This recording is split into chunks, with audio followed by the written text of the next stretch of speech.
Hey, what's up, guys? Welcome back to another video. Today we're gonna be looking over just like what I did for my last videos of where if you guys seen my game reviews of like BC history behind the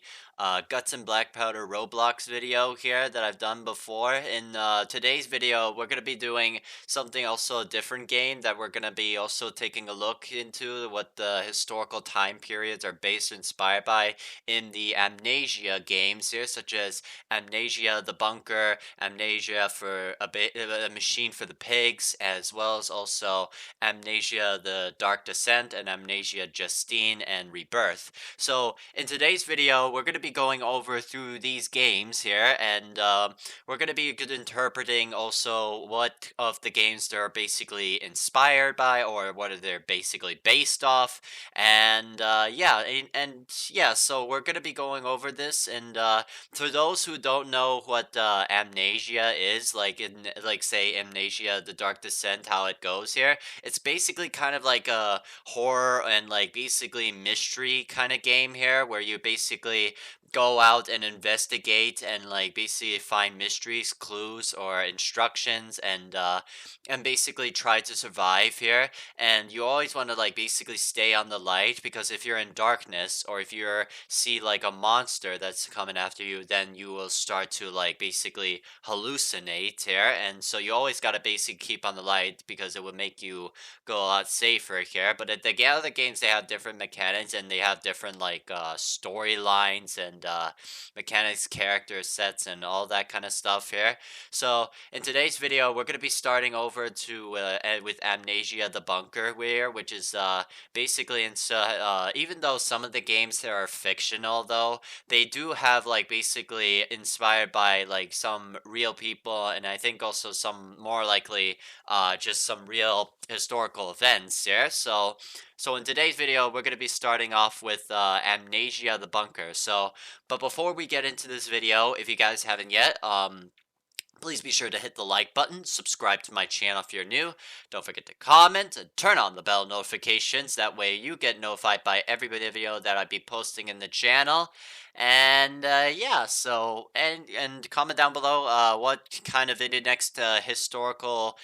video content you guys want me to do next, yeah? So anyway, let's begin. All right, here we go. So let's start off with the Amnesia the Bunker here, which is basically it takes place in around the we're during World War I, most specifically on the Western Front between the battles of the Somme and the Battle of Verdun here. It took place on November 21st, 1916 to December 18, 1916. So the Battle of Verdun was a major engagement in World War I between with the German army attack with the French forces of the city of Verdun in an attempt to bleed the French army dry. It became one of the longest and bloodiest battles of the war, characterized as a trench warfare that around 700,000 casualties for both the French and the Germans, with little strategic gain. The French ultimately held their ground, forcing the Germans back on their original positions, and by the end of the battle,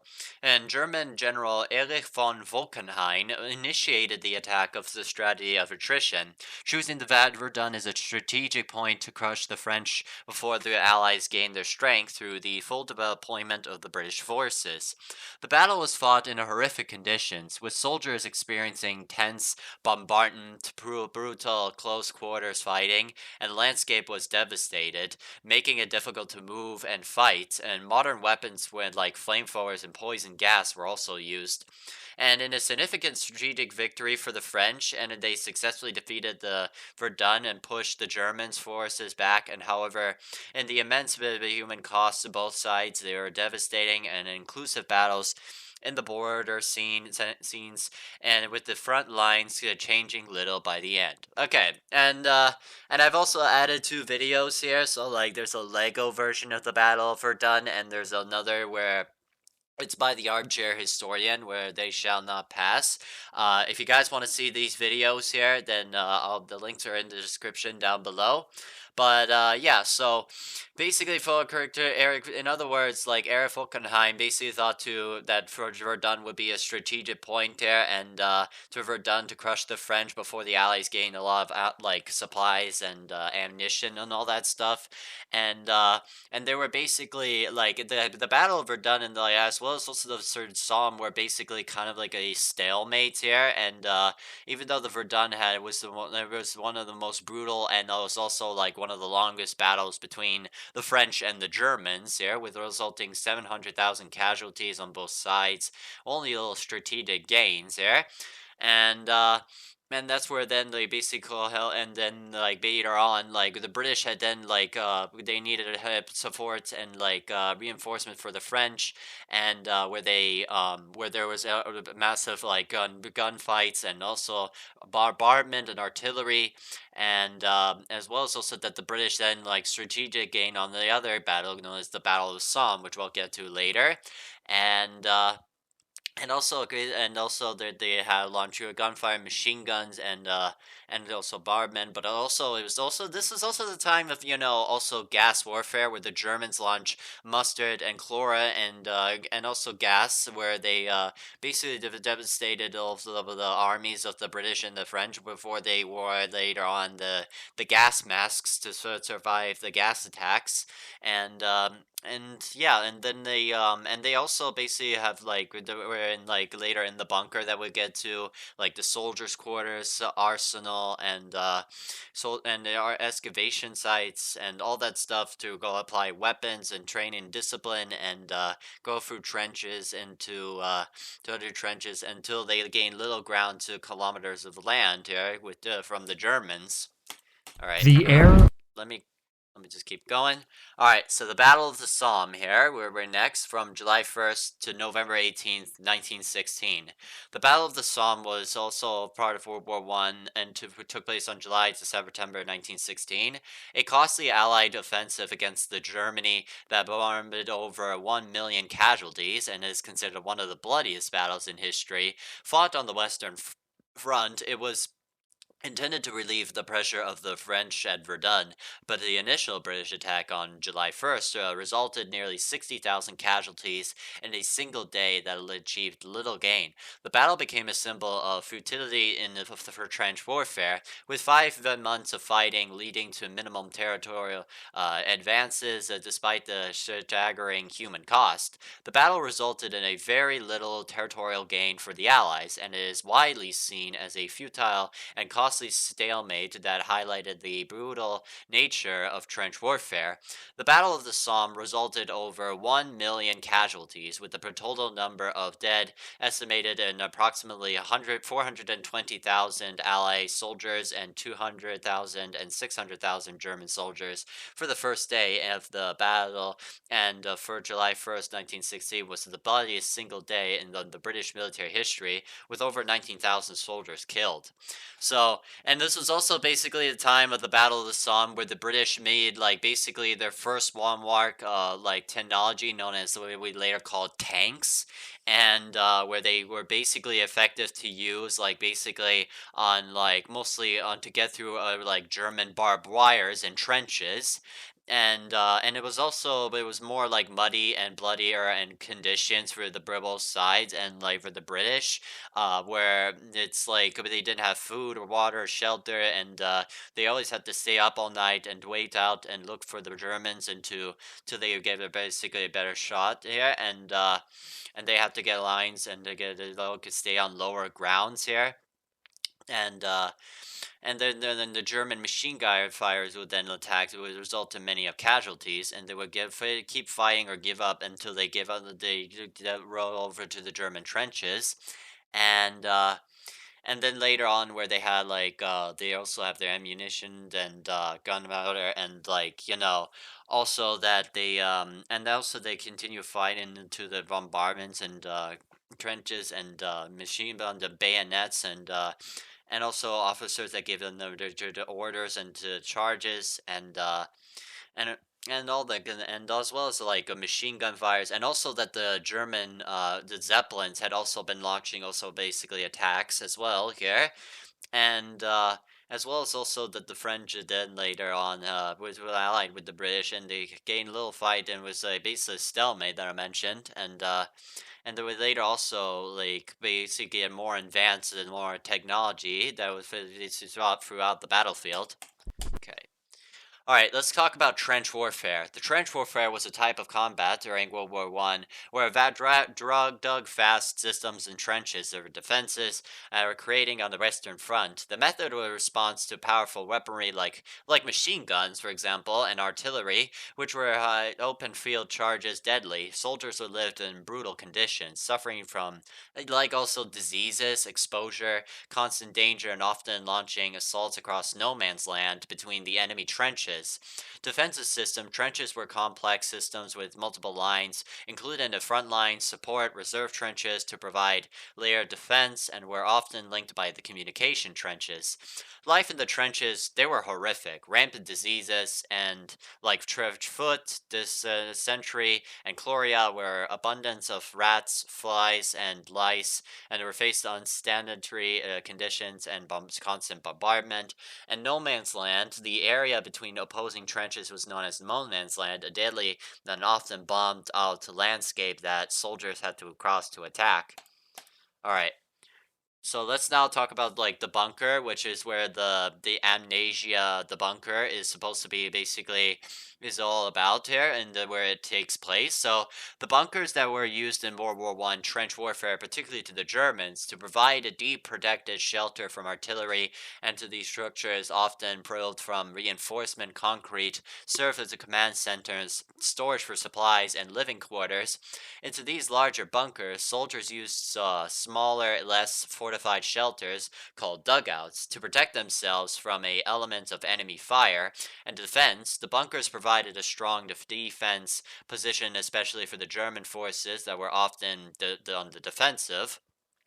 And the command and control, they served as a crucial command post, often equipped with telephone links and the front lines for communication, and bunkers that were used to safely store supplies like food and weapons. The deep, reinforced construction offered a vital protection from the enemy fire and harsh weather conditions on the front lines.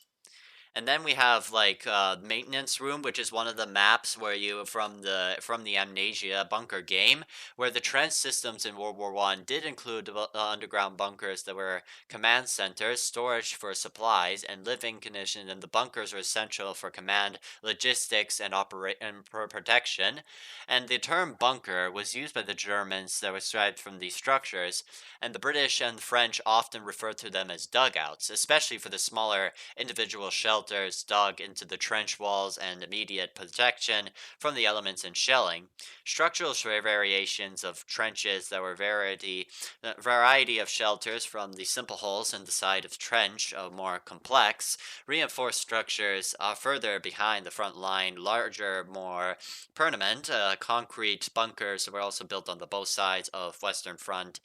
though it was not typically considered the maintenance room, but a rather more the robust form of protection. Okay, and then we have arsenal.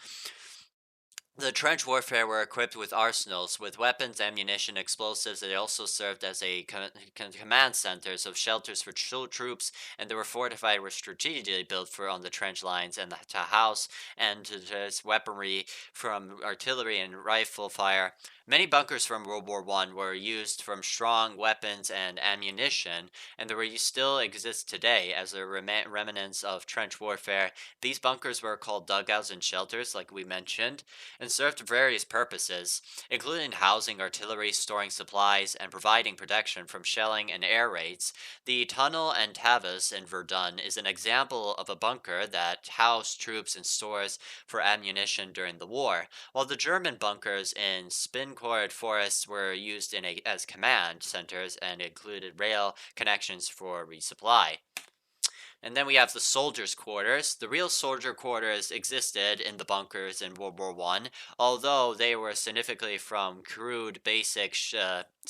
shelters to move more elaborate and deep underground but dugouts, while frontline soldiers often have to make to do with rudimentary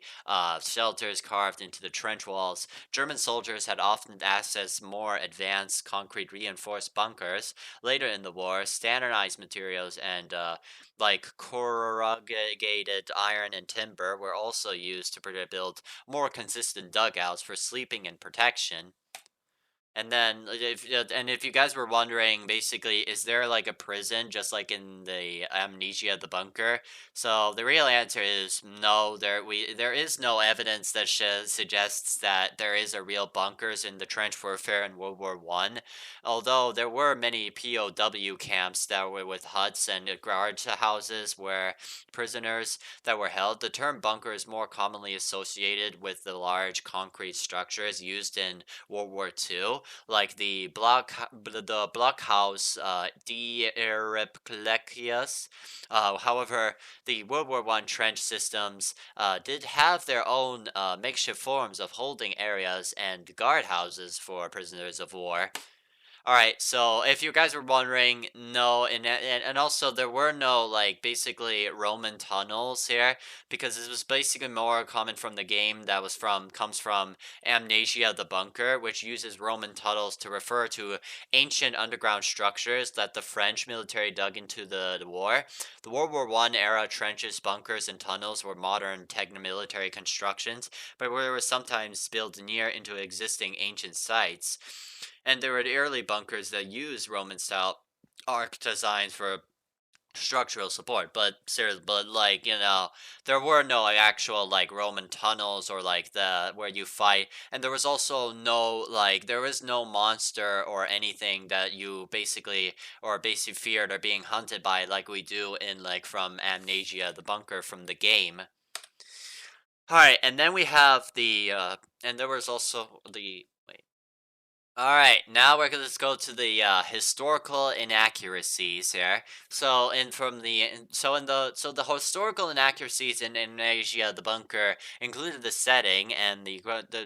soldier and the weapons as well as the bunker itself. So basically, the game is set in 1916, but it features weapons like a gun pit and tanks and like the pistols, like the one that we saw in the Amnesia from the game. They were basically presented that looks like more an 1886 like more Wild West like revolver here, which were not and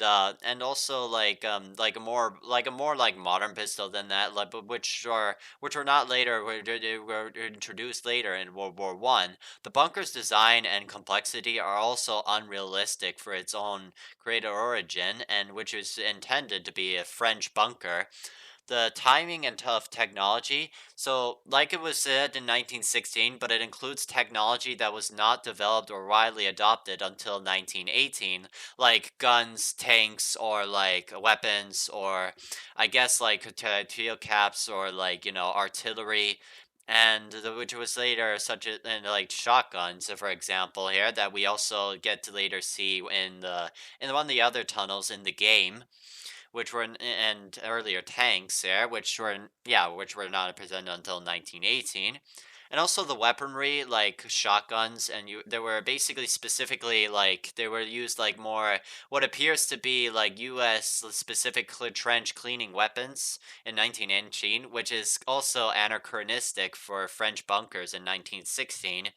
And the bunker complexity, the game's bunker is described as being very complex and multi level, which is unrealistic for a real French bunker from the time period. And also, the bunker versus railroad locations, the bunker's layout is inconsistent with a real French fortification from World War I, such as Fort Douaumont here, which it's much smaller and has different shape than the real fort. The bunker's origin, despite its setting from being as a French Western Front, the bunker is more complex than typical French bunker. Some players suggest it might have been built by the Germans, though it is also inaccurate for this time period. So, and then let's talk about also like in the battle that and also like in the beginning of the game we're also more equipped only like with the trench shotgun and as well as also with the revolver. For this instance, like in battles like the Battle of Verdun, where the game is taking place, they should basically have French weapons, including a standard issue 75 millimeter field gun and a heavy artillery like the 145 millimeter Saint Chamond gun, and alongside with machine guns such as the Shao Shat and the light machine gun, and infantry weapons like the Shao Shat automatic rifle and the Vivian Basirius rifle grenades, and they also used various trench mortars such as like 58 millimeter motor and poison gas, which I mean they did actually also, even though they did present like chlorine and mustard gas from the game here. And yeah, that's pretty much it for from Amnesia, the bunker here. So, anyways, let's go to the next Amnesia games. Alrighty, so the next game we're going to be presenting you is another Amnesia game, which is called A Machine for the Pigs. Uh, so basically, this is another Amnesia game, but this one, its time period is actually more takes place in 1899 here during the Industrial Revolution in England, in around kind of the end of the war, the end of like the Victorian era. But it's more about like I guess a guy in Austria who was kind of like sacrificed his own sons into basically from an Aztec temple here in order to prevent them from to join in World War I. And now he's like basically hallucinating, and now he goes into the underground and discovers like basically machines that were basically developed, and they then later encounter sinister and creepy stuff like encounters like pig like manhunt pigs there, which are completely which are basically fictional here, and but we're gonna go over this, so let's get to it.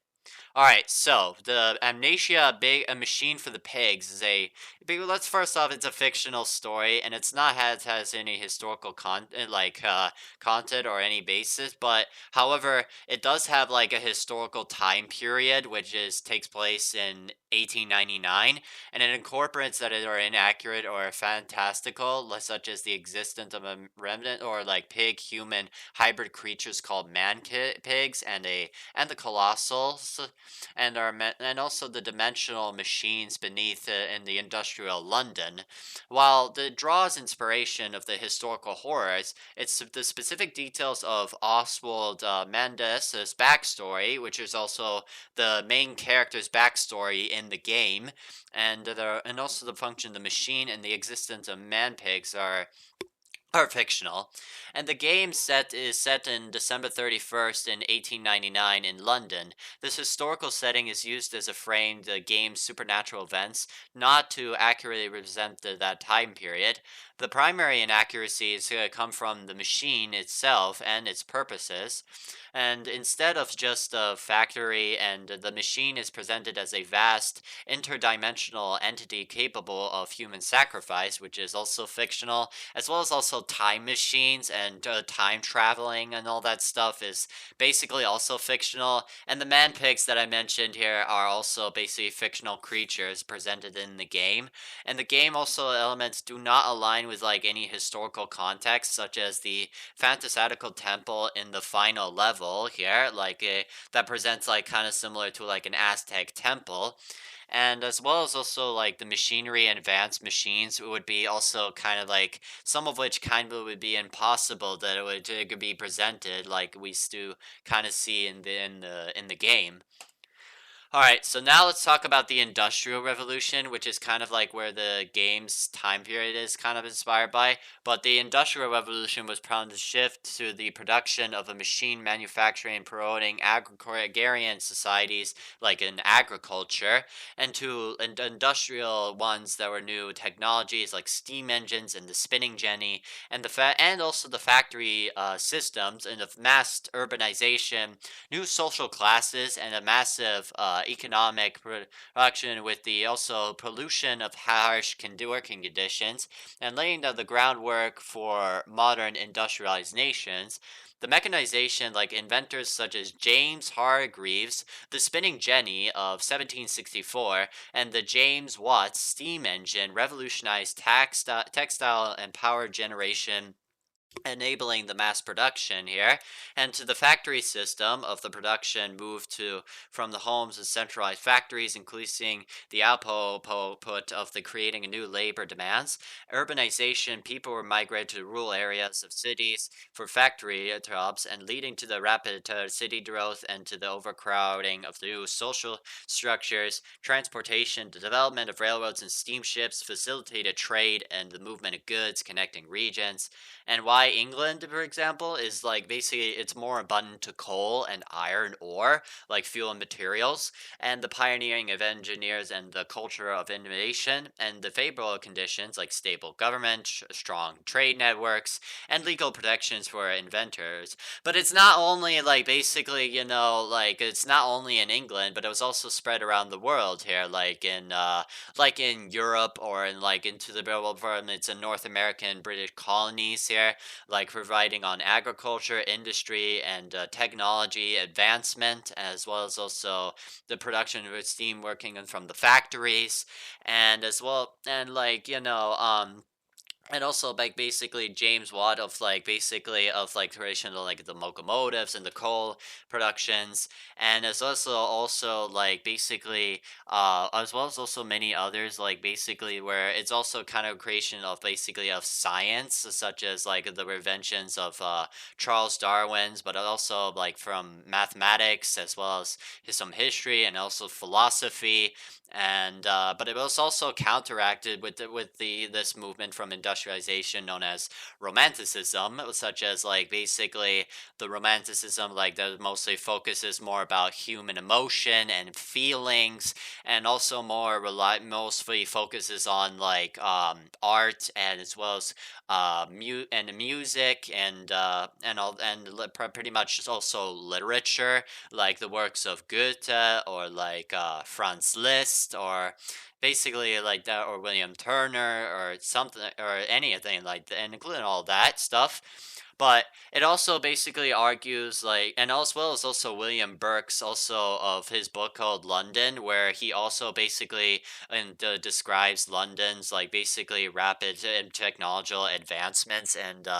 basically and the production and urbanization around the city here, and as well as also this is also a time period where they also advancement of technologies as well as also in the factories production as well as in Manchester, and where they also made like basically water mills as well as also where also like men like Robert Owen, who basically had basically criticized also basically about like the where the also with the child labor here, where children were also being worked into the factories without an education with men and women here, and that resulted in very brutal and bloody conditions as well as like child slavery and many harsh and working conditions and low wages, as well as also that they were not getting any paid, and that's why they always keep getting on like basically a bunch of like strikes here and protests here, and that's why they basically competition also between like capitalism and communism from like the Communist Manifesto, both from Friedrich Engels and also Karl Marx in 1848. That book was written in 1848, and and as well as also this is also the time period of Thomas Malthus and David Ricardo, where Thomas Malthus basically in his Malthusian theory, where he basically says that the overgrowing of the population in like industrialized England, where would basically create a lot of disaster, destruction, and wars, and whereas David Ricardo basically said like we keep like basically the growing of the population growing here to improve in order to improve factory working industries and production and goods and that kind of stuff here, and yeah, so and Yeah, and that's what I basically yeah, and like, and as well as also they are also trained locomotives and they also basically like for example around the 1830s and the 1840s Britain had also basically like in Belgium presented also their railroad and their steam engines and for transportation as well as also productions and factories local and also as also countries like Germany, for example, were also one of the largest, basically powerful industrialized countries here, as well as also like countries later like in Austria and as well in Empire and as later as also as well as in France and as well as also like as like Spain and also many countries and as well as also like Russia and there is also kinds of like culture and industrialization poetry music art and fitness and all that kind of stuff and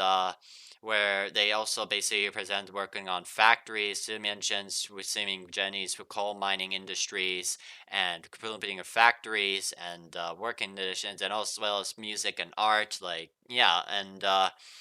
all that stuff. But as well as other countries like China was basically like the Qing dynasty was presenting a lot of inventions here, was kind of falling behind from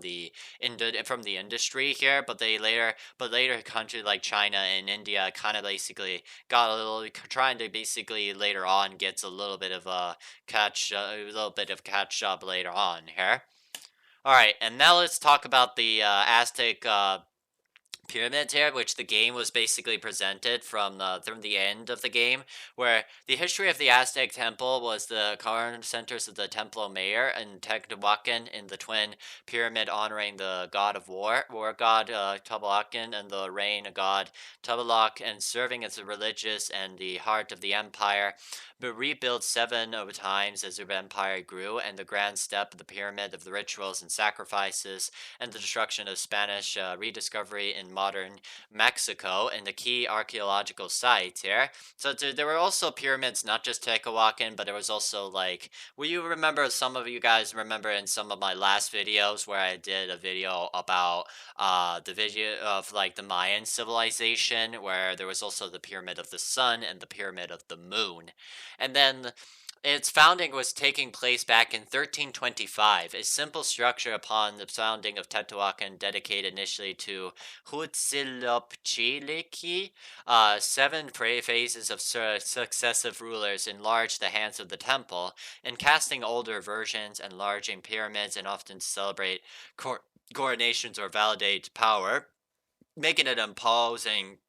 step pyramid. Key deities to the twin shrines of honor to Huitzilopochtli and the Tlaloc to symbolizing cosmic balance. And also and then later on with the Spanish conquest in 1521, led by Hernan Cortez and the Spaniards, intentionally destroyed the Temple Mayor and to the stones built in Mexico City and to the Metropolitan Cathedral, a powerful act of conquest. And like basically, like they met Teotihuacan and as well as also Hernan Cortez thought made peace and they basically like the Aztecs never saw like horses before and that the Spanish wanted trade and resources and also to bring Christianity into the region and also but then later on with their disagreements that taught one another but then later led to conflict and war here such as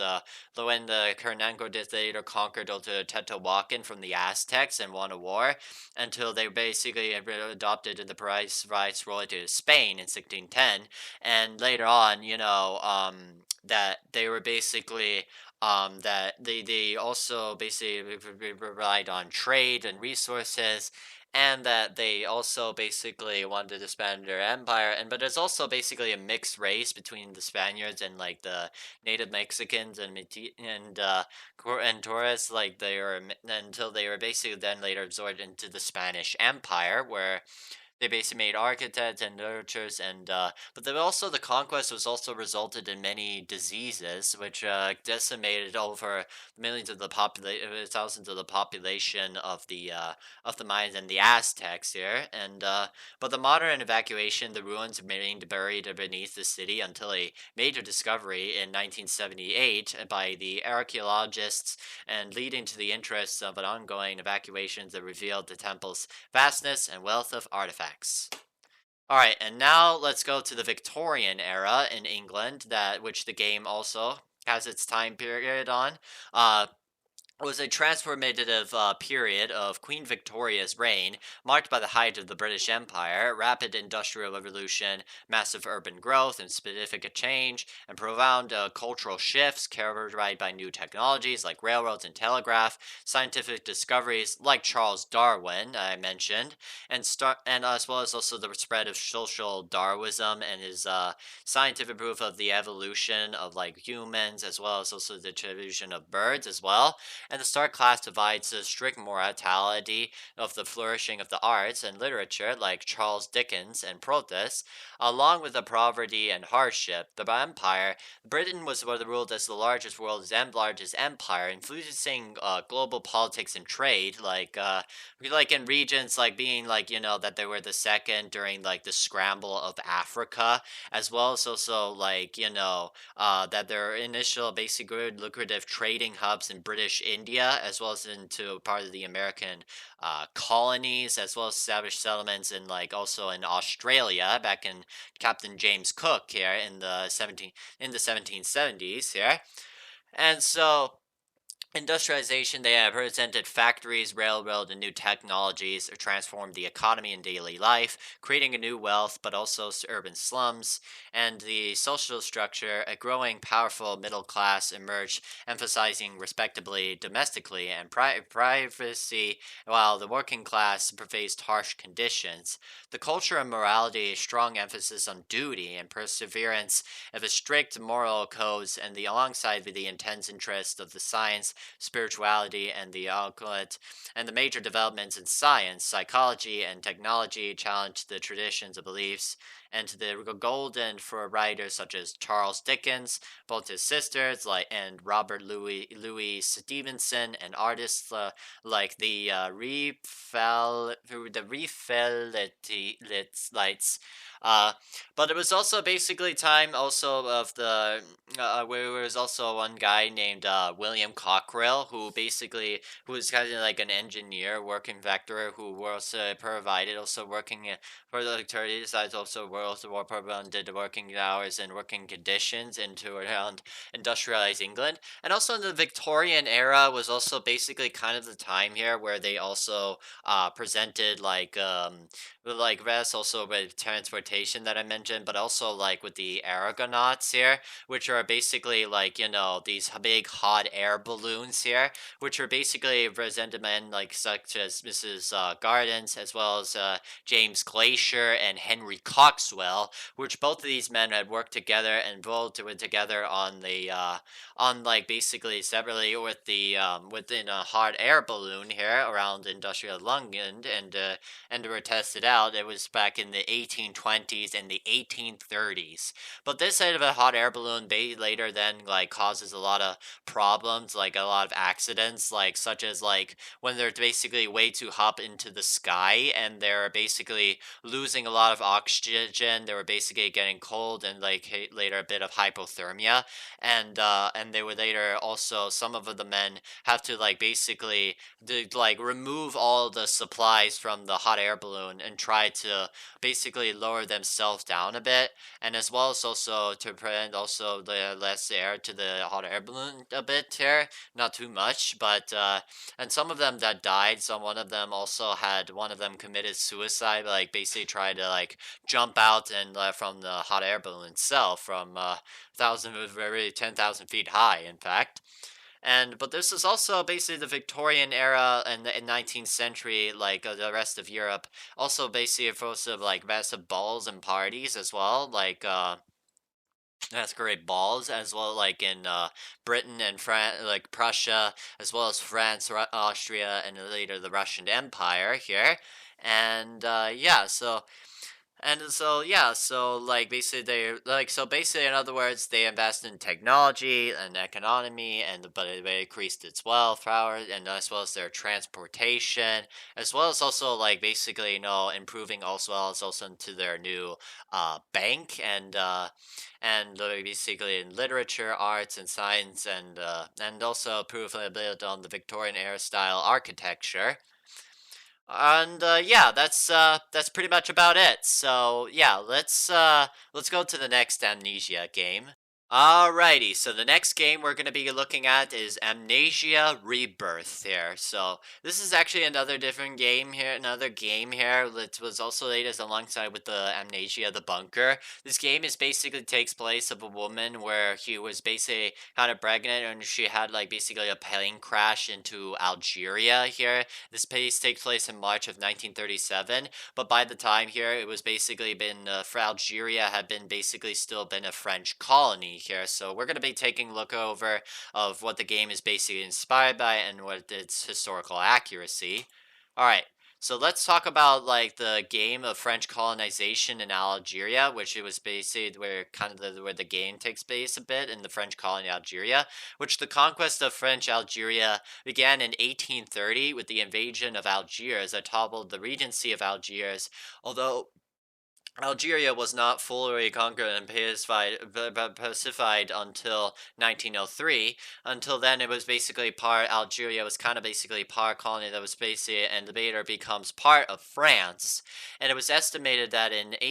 by 1875, approximately 825,000 Algerians had been killed, and various scholars described the French conquest as a genocide. Algeria was ruled as a colony from 1830 to 1848, and then a multiple departments of France after the implementation of the 1848 French Constitution, a situation that lasted until Algerian independence later in 1962, in which that like basically the 1848 revolution in France here, where basically that the France was trying to basically gain like basically a lot of like more reforms here, but basically then like which was then later after the Bourbon Restoration that was later led by Louis the 18th here, and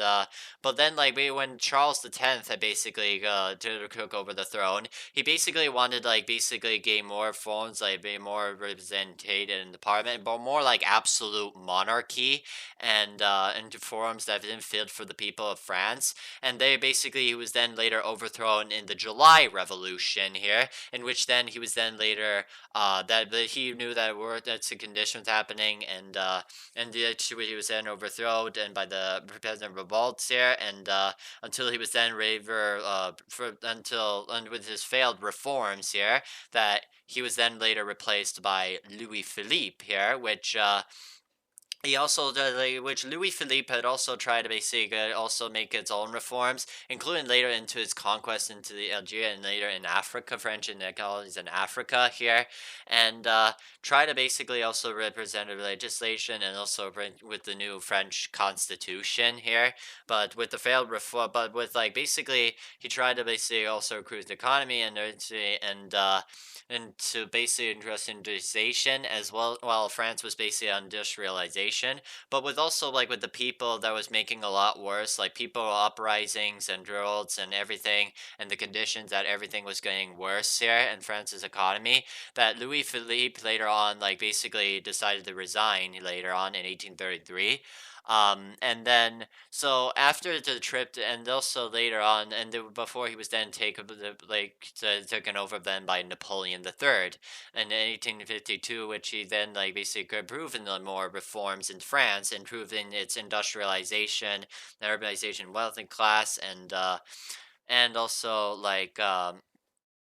as well as also improved and also transferring the time of starting the colonization into the not just in Africa but also in later in Asia here. and which after his trip to Algiers in 1860, the French Emperor Napoleon III began on establishing a client kingdom where he could basically rule as a personal union, expanding the reform freedoms for the indigenous population, limiting the colonization. This project was futile. However, the newly established Third Preferred French Republic scrapped any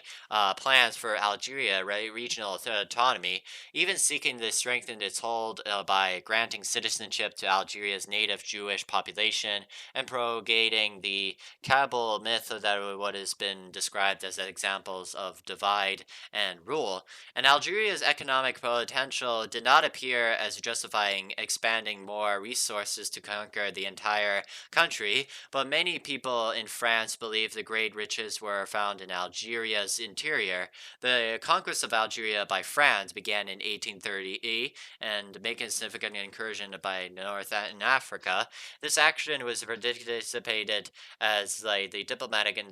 incident involving the day of Algeria's annexation by Hassan ben Hassan, who and the French Council, which the France leveraged to divert attention but from domestic issues. After the years fighting, the significant casualties, negotiation between France and the FNL and culminated in the Avian Accord signed on March 18, 1962, which staged the Algiers official independence of July 5th, 1962. Alright, now let's go over to the historical inaccuracies in Amnesia Rebirth. So Amnesia Rebirth is a setting with a historical elements, but its story and supernatural events are fictional. It is set in March of 1937 in the Algerian desert, and which grounds is a real-world time and location, featuring elements like a plane crash and mining expedition. However, the game combines with its fantasy and blending of the historical background with Arabian folklore elements like jinn to create its supernatural plot, which is also pretty fictional. The game is set in March of 1937 in the Algerian desert. The fictional expedition, the plot is driven by fictional expedition to a remote mining concern about the reflects of historical context of the colonial era Africa. The real world elements, the game includes the details like a plane crash and the Foreign Legion fort, and notes that the French sponsored expedition that are plausible for the area. The supernatural lore was the game uses elements like real life legends, build its fantastical narrative, mostly notably the jinn from the Arabian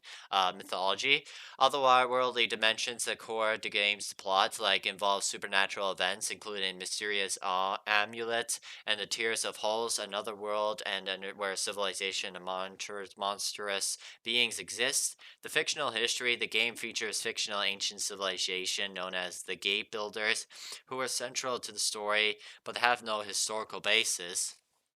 And that's it, yeah. And now let's basically go on to the final two games here. Alrighty here. So let's get to it. Now we're in the final two games. We have Amnesia, The Dark Descent, and Justine, which Dark Descent is basically the original game here, and Justine is basically like the DLC of that takes place after the events of the Dark Descent here. So we're gonna go over these last two games together. Alright, here we go. So, basically, the Amnesia, the Dark Descent, basically takes place in Prussia and in the 19th century, and basically in the Brandenburg Castle. Even though the castle itself is fictional here, however, it's inspired by the real castle known as Malbrook Castle, which Malbrook Castle's history begins in its 1274 construction by the Teutonic Knights, who were made their headquarters as Europe's largest brick Gothic castle. The castle became the seat of the Grand Masters of the Teutonic Order in 1309. The castle was being sold to King Casimir IV of Poland in 1457, after being pawned to Bohemian mercenaries during the 13 Years' War. It became the royal residence of Polish kings after the first partition of Poland in 1772, which was partitioned Poland by both Austria, Prussia, and Russia. Russia, the castle was incorporated into Prussia, that it fell into disrepair, and public restoration campaigns had begun in the 19th century, and the significant work of taking place between 1816 and 1944, the castle suffered damage during World War II. Following the war, Polish conservators meticulously restored the castle based on earlier documentation. And then let's talk over his historical inaccuracies in The Dark Descent itself. The inaccuracies in Amnesia, The Dark Descent included the use of chemicals without containment. Characters used phrases associated with later periods like tan for electricity, and the scientific naming for certain minerals during a time of when it is still practiced. Other inaccuracies with artistic choices with the physics of with the candles and are inconsistent with later dealing with the reusable containers after using acid. And also Daniel here, who is one of the characters in the game, is used to reuse containers immediately after using acid to dissolve organic matter without washing them out. Which would have been dangerous to acid residue. Physics of light: the candles and torches are dedicated after being able to even lit when lying on their side, with the flames that are still burning parallel and the surface then towards the ceiling, which are inconsistent with physics. And the mineral naming: the game also uses the name copperit for a mineral, which is an inaccuracy since the name is not coined until 1845, and well after the game's setting in 1839. The town lighting, also the phrase of the town lighting, is used to describe electricity, and a term that it wasn't used until 1799. This was likely as an artistic choice to make Alexander, who is the main character in the game, seen to align and ancient, implying that it's an literal translation from its native language. The castle and characters: the core setting of the game of Brandenburg Castle and its primary characters like Daniel, Alexander, and Agrippa and Weyer are basically all fictional characters for the game's lore, and though there are many minor real-world inspirations, such as the mention as the real Wilhelm who left documents and about crimes, the main storyline involving the orb and the shadow and the alternate dimensions are entirely fantasy or entirely fictional. Alright, and now let's go to the next game called Amnesia Justine. We're going to over what the game's inspired by and its historical inaccuracy. Alright, let's talk about the history behind Amnesia Justine. So, the Amnesia Justine draws heavily from historical and literary figures, particularly inspired by Marquis de Sade, who I'll get to the character later on, with the main character named after Sade's characters, inspired by the sadistic historical figures who are overall the connects to the real-world concepts of the ceremony, ancient cults, and shadowy otherworlders, grounding the horror in the darker effects in history and mythology. If you know the Marquis de Sade, the character of the Justine Florabella, is named after the characters from the Marquis de Sade's work, and she embodies the sadistic traits reflecting the themes from de Sade's philosophical and often gruesome writings. And the historical figures and cults: the narrative hints of the ancient and powerful cults of the worship otherworlders, with archaeological finds of the pointing of the destruction around the 4th century, linking to the game's otherworldly threats of distorted historical narratives and forgotten religions. The game's time period takes place around 1839 and 1858, places during the Victorian era, and it is scientific exploration as well as spiritualism and account interests fitting the game's themes like a bizarre experiments and forbidden knowledge. And we also maybe assume that also the game takes place during 1858 and 1859. Amnesia Justine takes place during the Second French Republic during the reign of Napoleon III, and the writing suggests that the Forbella estate said the game's setting is located somewhere near Paris or Calais. Justine was probably born between 1827 and 1828 into the French aristocracy during the Bourbon Restoration in France. Depending on their ages, Louise Récy appears to have been born either in the July monarchy or under Louis Philippe I, or during the previous mention of the Bourbon Restoration, and the suitors of the born during the time of the Bourbon Restoration and the July monarchy, like I mentioned before, before I talked about the historical inspiration of Amnesia Rebirth. All right, now we have Marquis de Sade here from 1740 to 1814. De Sade's most famous influential works were often called the Liberty novels like Justine or The Misfortunes of Virtue, its sequel The Juliet, and The Philosophy of the Bedroom, and the infamous unfinished The 120 Days of Sodom, all known for being basically more like horror stories, like graphic violence and torture and abuse of philosophical discussions of religion, morality, and nature. These challenging texts and written in largely in prison, well, during his imprisonment, and explore about his ideas about freedom and the social norms would make him as a more controversial figure, influencing surrealism, film, and literature. He was born into a noble family dating from the 13th century in 1740. Sada served as an officer during the Seven Years' War. Before a series of inappropriate scandals, he was detention in various prison asylums and for most of his adult life. His first extended imprisonment from 1777 to 1790, a series of novels and other works, some of which was wife smuggled out of prison. His release during the French Revolution, he pursued a literary career and became politically active, first as a constitutional monarchist and a radical republican. During the French Reign of Terror, he was imprisoned for the moderatism and narrowly escaped the guillotine. However, he was then later rearrested in 1801 for more of his inappropriate novels, and he was eventually incarcerated in the Charlton Town Insane Asylum, where he then died in 1814. And yeah, that's basically about it. So that was basically my whole presentation on pretty much all of the games of the Amnesia games, the whole series here. I hope you guys basically enjoyed it here, and if you guys did here, and if you want me to do basically a history behind any sort of video game content that's basically inspired or based off of history, if you guys want me to do those, then please share your ideas in the comments, or I can basically look one and basically do a history on so on and so forth. And yeah, so anyways,